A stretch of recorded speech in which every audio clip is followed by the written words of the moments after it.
Hi, I'm Jeremy from Image Science, and today I'm going to talk a little about BenQ's SW271 flagship 4K color accurate monitor.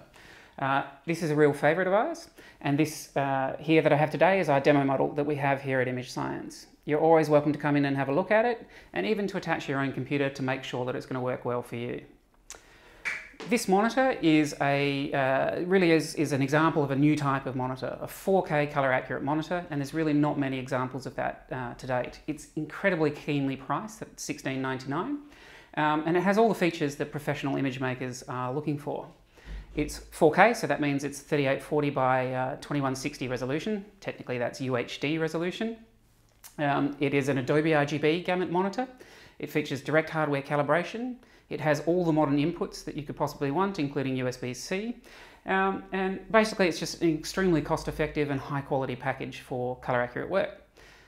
Today my plan is to go through some of the basics of setting up the monitor, including how to plug it in and which cable connections to use, and then to run you through calibration so you can see just how easy it is to go from not having a color-accurate monitor all the way to an industry-standard, professional-level color-accurate monitor. Okay, so the first thing I'm going to talk about is how to attach this monitor to your computer. It's actually quite simple, but there are essentially three cables. The first two are quite easy, so I'll just go over those initially. Just like every other monitor on the planet, you're going to need to plug in a power cable. This is a standard kettle cord. Of course, you get one in the box with the BenQ. The next cable that you're going to want to plug in is a USB cable. Now, that's a little bit unusual, but this USB cable is what enables the direct hardware calibration system on the BenQ monitor. So all the calibration information is actually sent over the USB cable and not over the video cable. We'll talk about video cables in a second, but the other thing that the USB cable does is it enables the USB ports that are on the side of the monitor. So if I swing this around, you can't quite see them there at the back, I don't think, but there's a couple of USB 3 ports here that allow you to plug in peripherals, and there's also a fast SD card reader there. Which is really handy, so you can just literally take the SD out of your camera, pop it straight into the monitor and read your digital image files off at full USB 3 speed. Okay, the final cable that you need to worry in our three cable setup about is the video cable, and there are essentially every modern option is available to you on this monitor. We have three main choices. The new standard that everybody's talking about is USB-C. So this cable is a relatively new development in monitors. It's very popular in the Mac world. If you buy a Mac laptop right now, you will only have a USB-C output. And increasingly we're beginning to see that on some PC-based laptops as well. It's a really, really simple connection. You can plug it in both ways, so it's a very nice setup, and a lot of our customers are looking actively for a USB-C connection. You get a USB-C cable in the box with the BenQ SW271. So for example, if you're hooking this up to a modern Mac Mini or a Mac laptop, you literally just take this cable, plug it straight into the back of the BenQ and into your laptop or Mac Mini, and away you go. You're all done. Simple as that. The other popular connections to use, a little bit more popular in the PC world, are HDMI, which is this one. That's a modern digital connection. You'll see that I've got a pretty chunky HDMI cable here.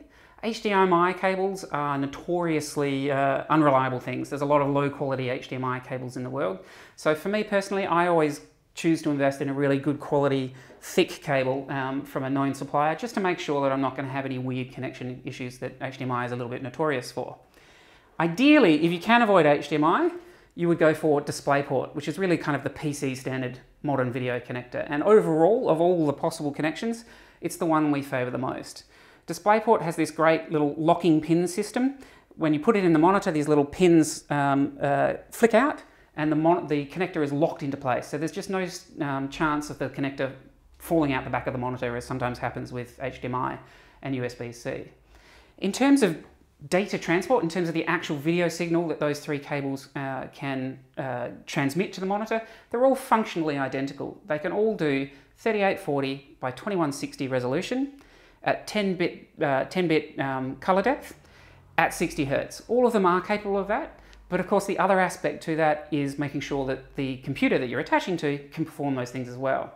Now, on the Image Science website, in our knowledge base, we have lots of articles to help you with this sort of thing.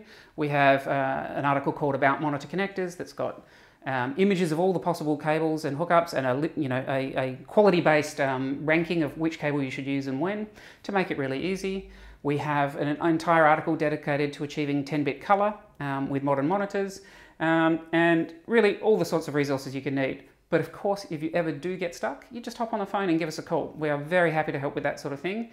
And as a business that really pride ourselves on extra support and knowledge, that's exactly what we're here for. So we're always happy to answer your questions.